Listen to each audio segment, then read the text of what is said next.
Hey, Magic Makers. I'm Mom Virella.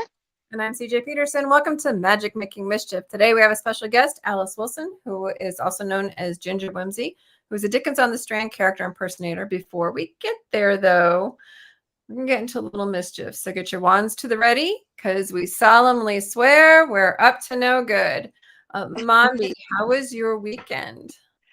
Very busy with all the holiday stuff and everything. I actually celebrated my niece's birthday and got to see the new Disney movie Wish, Oh, which nice. was actually really good. I'm so happy they made an original story. It was a musical, had a lot of throwbacks to the classics. Loved it. It was a great movie. I want to do a full review. I haven't gotten there yet. And this morning I woke up to an amazing surprise and found out that my YouTube channel has officially gone over 5,000 subscribers now. So thank you all so much. Oh my gosh. I don't even know what. That's so cool. I know, right? Does it do that? I don't know. How did it do that? It made little sweethearts. Just like that. My heart must not be right. I can't. That's so cool. The right angle. Yeah, I am. Congratulations so on 5,000. Pawnee and Marissa said hi. Hi. Well, our weekend has still been unpacking. So unpacking, the renos are done for the new house. We're getting settled in OKC. School is starting in January. And then we're getting ready for Christmas. So in the middle of trying to unpack, I'm also trying to unpack the Christmas and get it settled. So I was telling him beforehand that the last time I was in front of that curtain back there, I was literally on the floor with my computer on a box. I actually have a room now. So I'm like super excited. I'm like, yay, we're finding her out. So basically how my life has been for the last month. The reno guys, the roofer, the plumber, and there was foundation stuff is all done. So we're kind of moving forward, but I'm trying to get it all settled before we start school, because I'm going back as a student to OCU in the spring. Thank you. So I'm moving there. But today we're going to be talking about Ginger Whimsy, who's a character impersonator at Dickens on the Strand, which is down in Galveston on December 4th. So welcome. The full first weekend of December. Are you going to be there all 2 or 3 days that they're there? Yes. I'm going to be. The festival's actually 2 days. It's Saturday and Sunday. But prior to that, on Friday evening, I'll be at Bishop's Place, which is a wonderful historic mansion. It's a gala they have for the donors to the Galveston Historical Society and the event. So, well, I'm always fascinated how people get into something like this. How did you get into being a character impersonator? I would say this is one of the questions I get asked most often. And the characters that you've seen, the still ones, are actually called referred to as living statues, or sometimes human statues. I call mine living statues because not all the characters that I do are human per se. I do sometimes fairies and things like that. This is a question I probably get asked most often. And it has kind of a long answer. It's kind of several things that came together. First of all, I started doing theater very young, in elementary school, at church. I would be in plays at church, memorize poems and things like that. And then in elementary school, I started doing more theater. And by high school, I was doing plays in high school and with my community theater in my hometown back in Indiana, where I grew up. And then graduated from the University of Wisconsin-Milwaukee with a BA in theater performance. So I've been a performer my whole life in that regard. And then by the mid-ish 2000s or so, I started meeting a lot of people in Milwaukee that were street performers, a lot of whom were part of a circus troupe that we have here called Dead Man's Carnival. And I wanted to figure out something I could do as a street performer on my own, because I ran a sketch comedy troupe for a while too, and it's really difficult having to work around the schedules of 5 or 6 other people and what they've got going on. And so I wanted to find something I could do solo. And I had seen living statue performers at other events, abroad and in movies and stuff like that. So going back a little bit, to 2004, which was my senior year of college, there was a sketch class for the costumers, and they needed a model that could do several weeks wearing the same outfit because it was a really long project, and none of the regular figure models were available to do it. And since it was a clothed project, they're like, you know what, we can hire a student, we'll see if a theater student wants to do it. So I did it, I loved it. So after I graduated that December, I started working as a figure model for drawing classes, painting classes, stuff like that. And I still do that. I do that now mostly at MIAD, which is Milwaukee Institute of Art and Design here in Milwaukee. So that's where the skill of being able to hold still for a long time came in.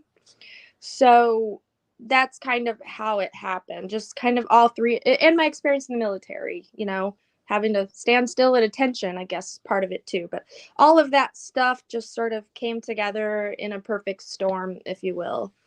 So, like I said, very long answer to that question. Oh, great. That's an awesome journey there. I love it. Yeah. So, how many different characters, like human sessions, do you do?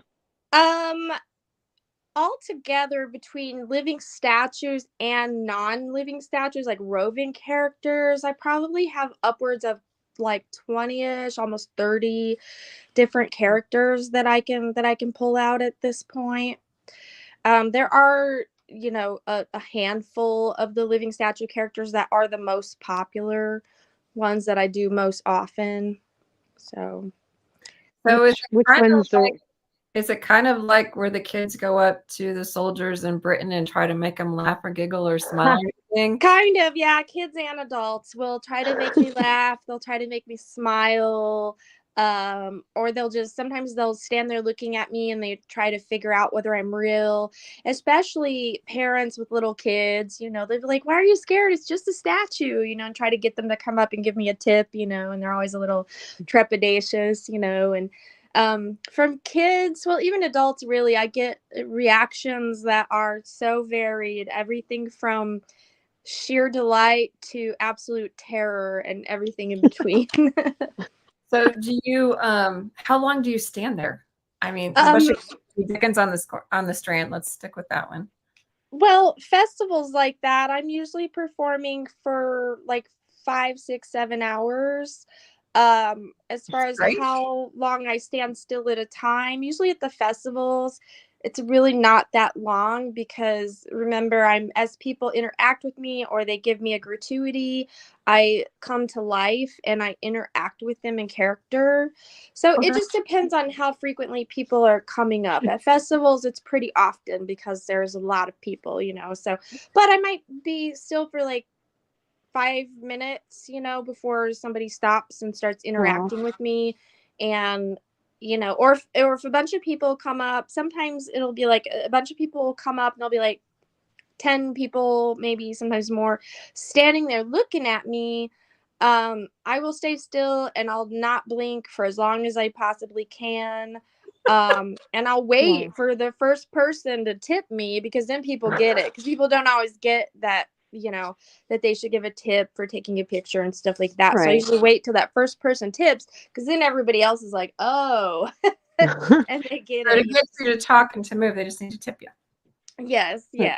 So speaking of that, like you said, a lot of people don't realize that that's like a thing. Do you just have to tip in cash? Because that's one thing that always bugs me is I always forget to bring cash with me to events like that. It used to be like that, yeah, but now no. Now I have Venmo, I have PayPal, so people can go to either of those, and it's just at gingerwhimsy52, and they can tip me that way. And I'll have my little what do you call those? Not barcodes. QR code. QR code. Thank you. Oh, that's awesome. I love that. That makes it so much easier. I love modern technology. Sometimes it's just like the best. So, actually, the first time I met you was at Dickens on the Strand, and you had the Jacob Marley. And it was funny because it was actually my first time there, and me and my kids were filming, and we were so excited. I'd always wanted to go, and it was about 2-3 years ago now, I believe. Okay. 3 years ago now. And so we saw you, and you were set up in the middle of the street with the Jacob Marley, and we had the camera, and all of a sudden you came to life, and we were just like, Oh, okay. It was so perfect though. I loved it. That was awesome.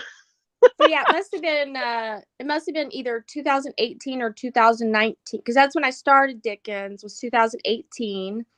I did 18, 19, and then 20, of course, was canceled because of the pandemic. And then in 21, I had to cancel because I had COVID. Oh, I okay. got it right before Thanksgiving, and I wasn't sure if I'd be better. So I canceled just preemptively. And then I You know ended what? up being better and could have done it. So I was kind of like, rats. But It may have yeah, been 18 or 19 because like I forget, like yeah, I started doing more yeah, events during about that time, right before the shutdown, is when I yeah, really started doing yeah. more So maybe events. like 19, then maybe Yeah, I think 2019. that was probably it. It doesn't seem like it should have been that long ago though.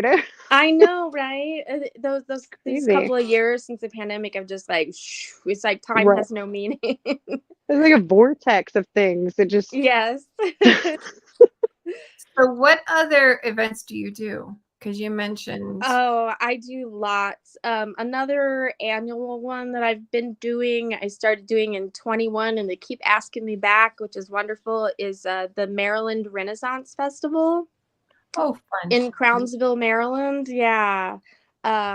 Yeah, I did in 21, I just did 3 weekends because I was a little bit like, let me just kind of dip my toe in to see if I like it. And because I don't want to be stuck somewhere for a really long time if I hate it or whatever, But I right. absolutely loved it. And then in 2022, I did the entire season. And then Oh this wow. year, I only did 5 weekends because I was in France doing an artist residency during the first half. So That's um, awesome. I've done tall ships festivals all over the place, including Galveston. I was in Galveston earlier this year in April. Their tall ships festival came back, and so I did that. Last year, did a mini tour of tall ships festivals. I did one in actually two in Ohio, one in Minnesota, and one in Michigan. Um, Locally, where I live in Milwaukee and the surrounding area, there are tons of festivals. So I oftentimes do Summerfest, which is a large, supposedly the world's largest music festival. Hmm. Bastille Days, which is our French festival here. I've started doing a lot of events in Menominee Falls, which is just a western suburb of Milwaukee. Um, like this summer, I did Lavender Fest. So I created this sort of lavender fairy-ish statue character. I also I did like I think it was I can't remember what character I did. It must have been my magical forest cat, I think, that I did at their fall festival back in October. And then I'll actually be doing a festival for them when I get back from doing Dickens. December 9th, I'm doing their Chris Kindle market. So I'll be the Chris Kindle angel, with the sparkly dress and the gold shawl and the little crown. Yeah. That's what I was thinking. Oh, that's awesome. So yeah, there I travel all around the US. Pretty much if you'll hire me and make it pay me enough that I can afford to fly to Actually wherever get and there.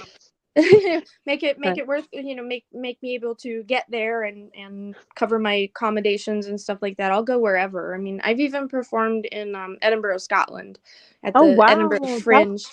Yeah, in awesome. 2019. Yeah. So so I'm gonna ask a question that you may or may not get asked often. How do you get the paint off?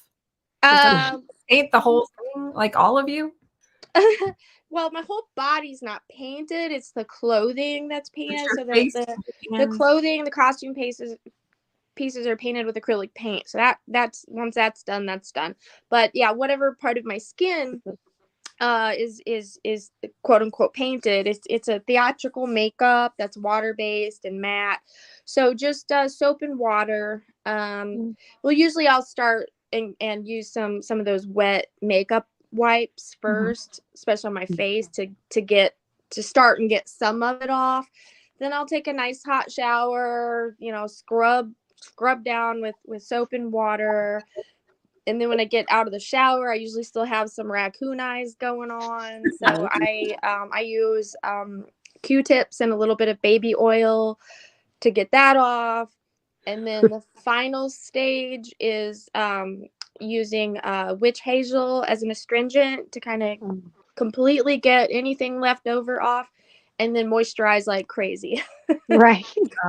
Yeah, that's what with the Marley one specifically, I noticed like the color matched so well between the costume and all the, just everything. It had the very statuesque, look to it, the way that you did it. You do such a great job with it. And I've seen some of Thank your other you. pictures. Yeah, it Oh, took a bit nice. of That's awesome. practice to figure out the painting technique and stuff that would work to make it look like oxidized coppers. It took a bit to figure that out. So if somebody wants to get a hold of you to either check out your pictures or to maybe invite you somewhere, how do they get a hold of you? The best way to get a hold of me for business, especially if you want to hire me so it doesn't get lost in the shuffle, is by email. And that's gingerwhimsy52@gmail.com. And just to note, Whimsy, just like it is on the screen there, is spelled without the E. Sometimes people want to put that E between the S and the Y. That's like the European spelling, but it's without the E. So just WHIMSY. So gingerwhimsy52@gmail.com. You can also call me. My number, I'm fine with putting it out there publicly because it's on my business cards. It's 414-430-0507. +1 is the country code if you happen to be watching this from somewhere outside the United States. They want to send you back to Scotland or somewhere. Yeah. That'd be awesome. So yeah, feel free to call me or email me. Those are the best ways. You can reach out to me on Instagram. My Instagram is @gingerwhimsymke, as in the abbreviation for Milwaukee, where I live. You can write me there, but sometimes those messages, there might be a bit of I try to check those pretty regularly, but email or calling's the best bet. Awesome. So what's up next for you? Is it, you said Dickens, and then Dickens I have this week, this whole weekend, and then after that is the Chris Kindle Market in Menominee Falls, Wisconsin, and then let's see. I haven't started booking stuff next year yet, like festivals and stuff. That'll start happening around January, February. I'll start getting people reaching out, or I'll start reaching out, because that's when things start booking about 4 to 6 months in advance typically.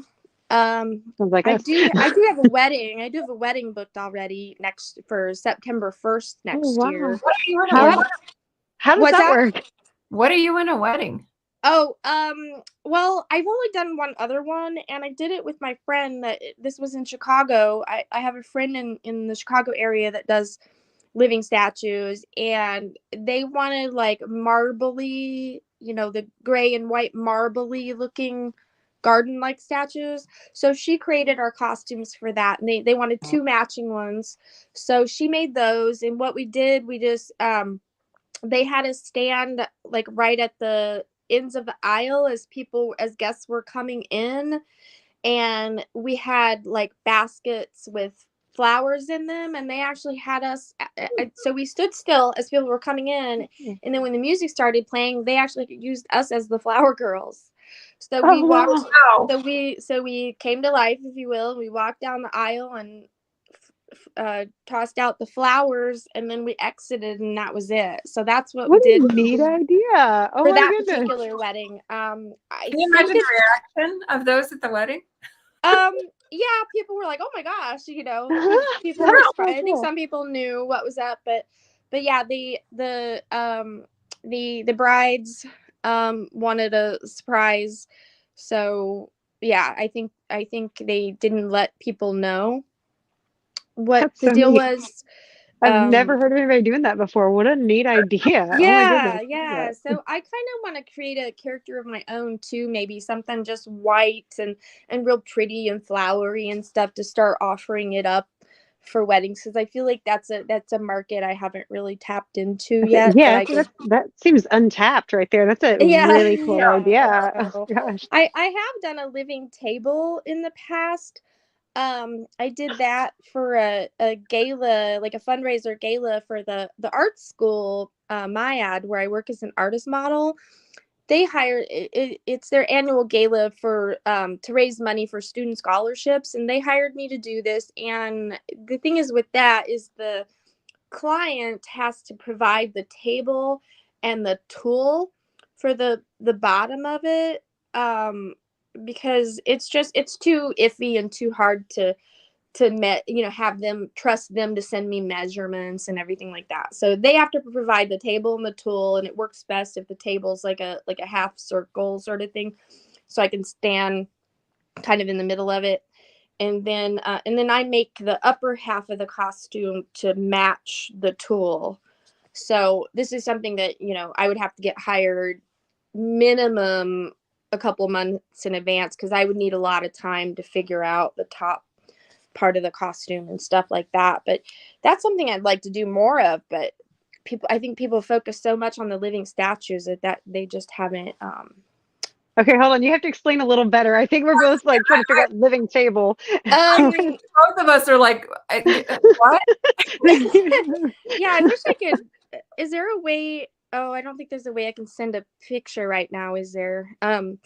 It's just, so there's a table and the bottom of it is draped with tulle. Do you know what tulle is? That fabric Yes, that's kind of like meshy, like floofy. yeah. So the bottom of the table is draped with tulle so that it looks like the bottom of my dress, but I'm standing behind it, and then the table is just covered with drinks, cocktails or champagne or whatever, and I stand behind it. And I've created a upper part of the costume to match the tulle, and I just stand really still. But then when people approach the table, then I move and I hand them a glass of champagne. Oh wow. So Okay. Okay. Is it on your Instagram at all? yeah, it's on there. I can send you when we're done too. I can send you the pictures and you can. That's crazy. You're just blowing our minds today. Like you're giving us things that we never even knew were Yeah. things. That's I'd so kind of cool. like to do, if you Yeah. look on Pinterest and stuff, there's ones where the person actually has some kind of contraption built in a circle around them, and there's little holes like slots for the drink so that they can actually walk around, and I'd kind of like to do that, but I have to figure out the mechanics of creating something like that. And I would want it to be something that could come apart and go in a suitcase so that I can travel with. That's the thing. Yeah, that's a good I've one. had to figure out a way to make everything I do travelable. I Right. actually found it on your Facebook. Yeah, there you go. Yeah, up in the upper right corner. Oh there. wow, yeah. Yeah, it's right. I can't get it to come down, but it's right Yeah. here.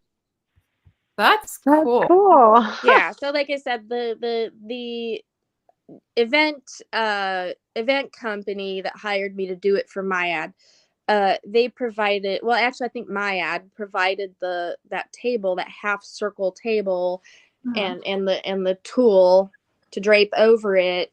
And they sent me pictures of the tool, so I could see the colors and everything.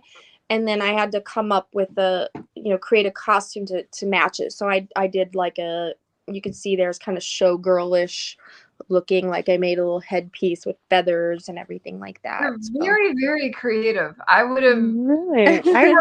I've never heard of some of these ideas. Yeah. That is really cool. So do you have any advice? We have a few minutes left. Do you have any advice for anybody looking into getting into something like this? Oh gosh. Wow.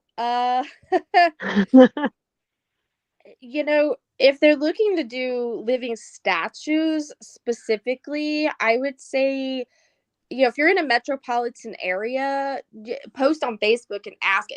Chances are, if you're in a larger city, there's probably somebody doing it. So you can find out who that is and reach out to them and see if they are willing to like train you.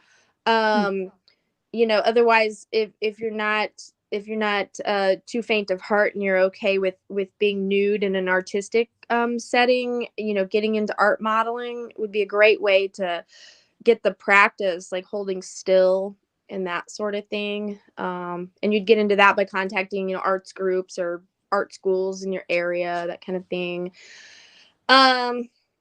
otherwise, as far as costuming, I mean, you can just, I'm not suggesting that you copy exactly what somebody else is doing, but if you just Google living statues, human statues, or look on Pinterest, there's just, A lot of gazillions research. of pictures and stuff for inspiration.